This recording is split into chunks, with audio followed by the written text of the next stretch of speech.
Do you like my hair? I like my hair. Hi! I'm filming on my phone today because I forgot to charge the batteries in my camera. So a friend of mine showed me Spoonflower, which is a website for patterns. You can order fabric or wallpaper, I think. I'm not 100% sure. I will double check that here in a second. And it just seemed really fun. So I'm also working on some patterns to submit to their weekly contests, I guess. You know, you could submit and then people go and vote, and if you win, you get like a coupon to buy stuff off their website. And that could just be fun, passive. It gives me a prompt and gives me something to make, and I really like making patterns. I've always wanted to do it, and since Procreate is easily accessible and available and makes it easy to have those repeating patterns, I just went ahead and did one. So without further ado, enjoy the rest of the video and be nice to me, because or else. You don't want to find out what else or why. Just do it. Just be nice. So in the early process of this, it was just a warm-up. Just some basic, nothing special. I actually didn't even plan to continue doing any of these doodles, but I did finish another project, and it was up on my Instagram, a short little GIF of different icons, the eyeball, candy corn, pumpkin, tooth, hat, and ghost, which you can see here.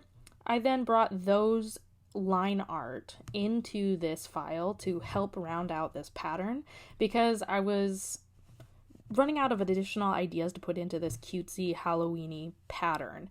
I did abandon a couple of things, like the little vials up in the top left. I don't think I put those in the final thing, and I added a little cat. And instead of doing a cute cat or a traditional yowling Halloween cat, I just did some weird, my own style of cat, because I am not good at doing anatomical cats, whether it be anthropomorphic or otherwise.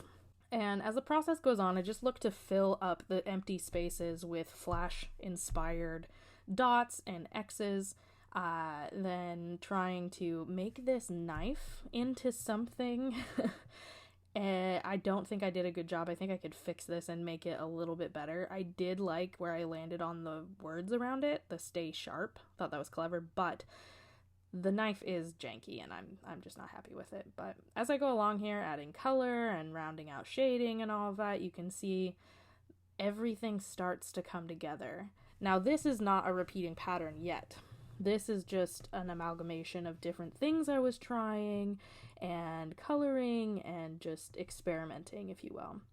Here in a second, I will be moving it over to a new file and making it a repeating pattern with a quick little tip that I had gotten from TikTok, believe it or not. So one of the other things I had to do was bringing the other file into a new one, which is a 1080 by 1080 perfect square.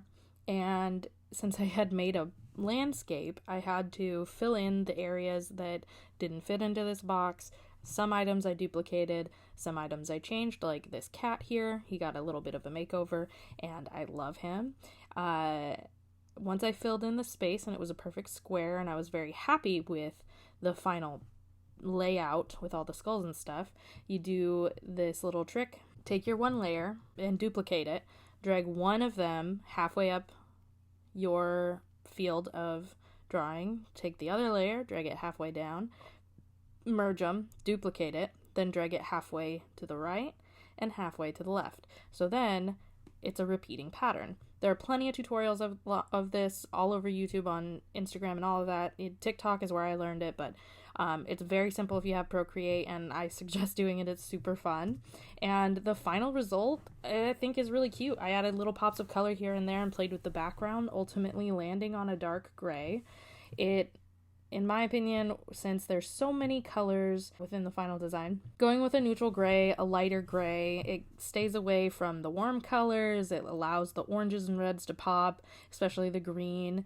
It's not really complementary to anything, which is important because I don't need it to be complementary. The color schemes are black, orange, and purple with pops of green, so ultimately I'm really happy with this, and at the end of it, I went and uploaded all of it to Redbubble.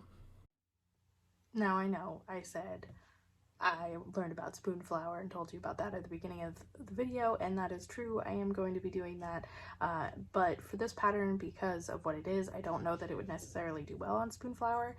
My friend says I should upload it, but for now I just put it on Redbubble. It seemed like a better place for this type of design. So if you go on my Redbubble link below, you can find all of these designs, which I'm very excited for. I'm actually going to order a couple of things, and this pattern did a spin-off, or prompted a spin-off, where I isolated this cat and also made him some items on Redbubble as well. So if you like the cat or the pattern, go ahead and click the link below, go to my Redbubble and order whatever you wish. Thank you for watching, and I hope you have a good time.